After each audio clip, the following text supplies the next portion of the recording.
Hello and welcome to Full Mixologist. And today what I'm going to do is I'm going to do the diagnostic of this carb. This is a kind of customer unit that came in earlier in the week, and customer states that it's running too rich, ridiculously rich apparently. So when you do get these sort of things, it's very important because this carb obviously has just literally come out of the car into a box, and it came here. And this gives you the wonderful opportunity to be able to diagnose what is going wrong in the unit. So generally I try not to touch anything to try and have a look if I can identify what's the problem, because I already see that we have got a problem in the sense, let's have a look. Let me try and see if I can take the choke out. Yeah, so look, I'll show you, I'll try and show you here. Let me bring the camera a bit closer. Whoops, sorry.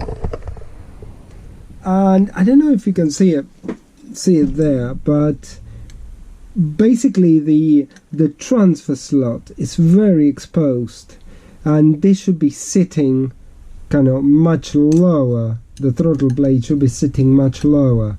So I think there is some sort of problem in here.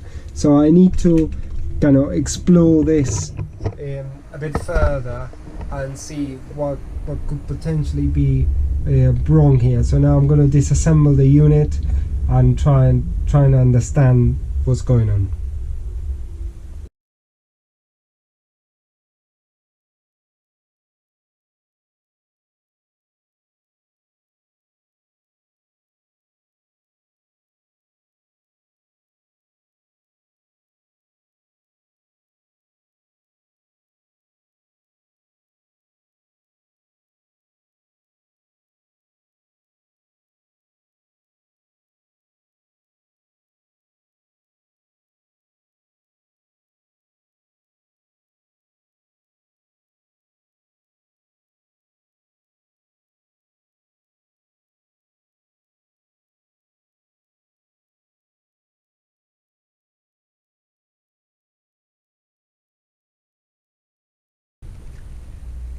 Okay, so I think I've got the unit disassembled now, and one interesting thing here in this unit that I think the culprit here is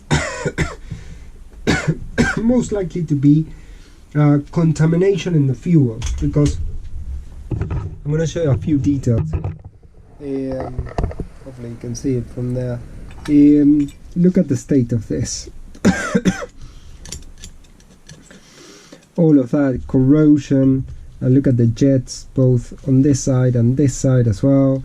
The fuel bowl is also quite contaminated, so that needs a good clean. And if you look at the power valve also, the contamination has come in, and here, yeah, here for example,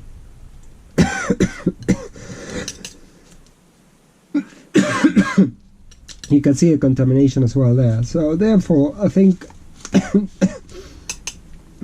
this unit might benefit from a bit of kind of ultrasonic cleaning, a bit of blasting, and then we'll see what are the other processes that we need to perform here as well. Look,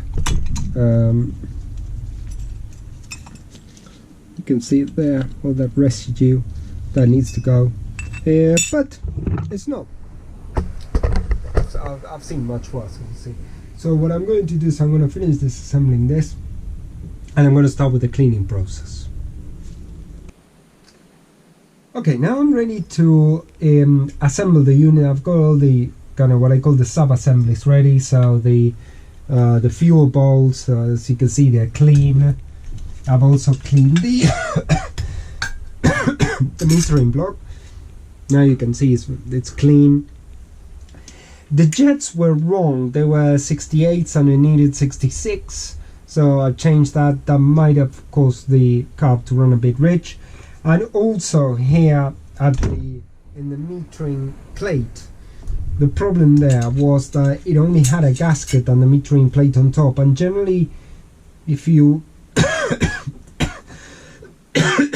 if you're trying to get this unit to run right, what you need to do is you need one of these metal plates. So you've got gasket, plate, another gasket, and the plate on top. So it's this kind of part sandwich that you need for the unit to run right, because I noticed that they had kind of, I think it was running kind of unevenly on one side or the other. So this backing plate will allow to have a like a straight surface of the back of this, so fuel won't spill out and it will work properly. So other than that, I think this is ready to assemble and start working again.